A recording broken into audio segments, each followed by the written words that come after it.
حکمت کی یہ کتاب ہمارے منہ سے نہ ہٹے، بلکہ دن اور رات ہم اسی میں مسرور رہیں اور اسی کے تابع رہیں، خداوند کے خوف میں رہتے ہوئے اپنی زندگی کو گزاریں۔ میں شکیل سلیم لندن سے آج آپ کے سامنے ایوب 6 باب کی تلاوت کرنے کو ہوں۔ کلام مقدس میں یوں مرقوم ہے، تب ایوب نے جواب دیا، کاش کہ میرا کڑھانا تو لا جاتا اور میری ساری مصیبت ترازو میں رکھی جاتی تو وہ سمندر کی ریت سے بھی بھاری اترتی۔ اسی لیے میری باتیں بے تاملی کی ہیں، کیونکہ قادر مطلق کے تیر میرے اندر لگے ہوئے ہیں، میری روح انہی کے زہر کو پی رہی ہے۔ خدا کی ڈراؤنی باتیں میرے خلاف صف باندھے ہوئے ہیں۔ کیا جنگلی گدھا اس وقت بھی رینگتا ہے جب اسے گھاس مل جاتی ہے؟ یا کیا بیل چارہ چر کر ڈکارتا ہے؟ کیا پھیکی چیز بے نمک کھائی جا سکتی ہے؟ یا کیا انڈے کی سفیدی میں کوئی مزہ ہے؟ میری روح کو ان کے چھونے سے بھی انکار ہے۔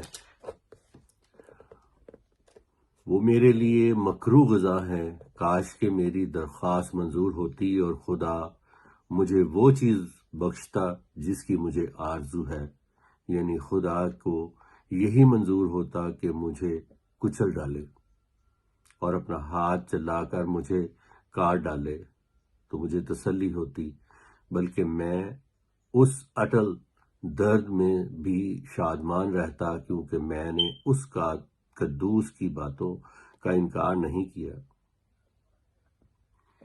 میری طاقت ہی کیا ہے جو میں ٹھہرا رہوں، اور میرا انجام ہی کیا ہے جو مجھے صبر کروں؟ کیا میری طاقت پتھروں کی طاقت ہے؟ کیا میرا جسم پیتل کا ہے؟ کیا بات یہی نہیں کہ میں بے بس ہوں اور کام کرنے کی قوت مجھ سے جاتی رہی ہے؟ اس پر جو بے دل ہونے کو ہے، اس کے دوست کی طرف سے مہربانی ہونی چاہیے، بلکہ اس پر بھی جو قادر مطلق کا خوف چھوڑ دیتا ہے۔ میرے بھائیوں نے نالے کی طرح دغا کی، ان وادیوں کے نالوں کی طرح جو سوکھ جاتا ہے، جو یک کے سبب سے کالے ہیں اور جن میں برف چھپی ہے۔ جس وقت وہ گرم ہوتی ہے تو غائب ہو جاتی ہے، اور جب گرمی پڑتی ہے تو اپنی جگہ سے اڑ جاتی ہے۔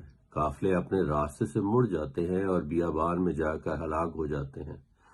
تیما کے قافلے دیکھتے رہے، سبا کے کارواں ان کے انتظار میں رہے، وہ شرمندہ ہوئے کیونکہ انہوں نے امید کی تھی، وہ وہاں آئے اور پشیمان ہوئے، سو تمہاری بھی کوئی حقیقت نہیں، تم ڈراؤنی چیز دیکھ کر ڈر جاتے ہو۔ کیا میں نے کہا کچھ مجھے دو، یا اپنے مال میں سے میرے لیے رشوت دو، یا مخالف کے ہاتھ سے مجھے بچاؤ، یا ظالموں کے ہاتھ سے مجھے چھڑاؤ؟ مجھے سمجھاؤ اور میں خاموش رہوں، اور مجھے سمجھاؤ کہ میں کس بات میں چونکا۔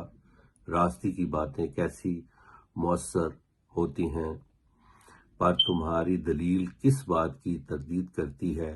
کیا تم اس خیال میں ہو کہ لفظوں کی تردید کرو، اس لیے کہ مایوس کی باتیں ہوا کی طرح ہوتی ہیں؟ یا تم تو یتیموں پر کرا ڈالتے ہو اور اپنے دوست کو سوداگری کا مال بنانے والے ہو؟ اس لیے ذرا میری طرف نگاہ کرو، کیونکہ تمہارے منہ پر میں ہرگز جھوٹ نہ بولوں گا۔ میں تمہاری منت کرتا ہوں، باز آؤ، بے انصافی نہ کرو، ہاں باز آؤ، میں حق پر ہوں۔ کیا میری زبان پر بے انصافی ہے؟ کیا فتنہ انگیزی کی باتوں کو پہچاننے کا مجھے شعور نہیں؟ پاک کلام کے پڑھے سنے سمجھے جانے پر خدا ان کی بڑی برکت ہو۔ عزیزو، آپ سے ایک ریکویسٹ ہے، جب اس ویڈیو کو آپ دیکھتے ہو، اور خداوند آپ کو برکت دے جس طرح اس نے ہم سب کو برکت دی ہوئی ہے، تو خداوند کا فضل آپ پر بھی ہو، اور آپ پر بھی لازم ہوتا ہے کہ آپ اسے شیئر کریں، سبسکرائب کریں، دوستوں کو تک پہنچائیں، تاکہ خداوند کا کلام دنیا کے کونے کونے تک پہنچ سکے۔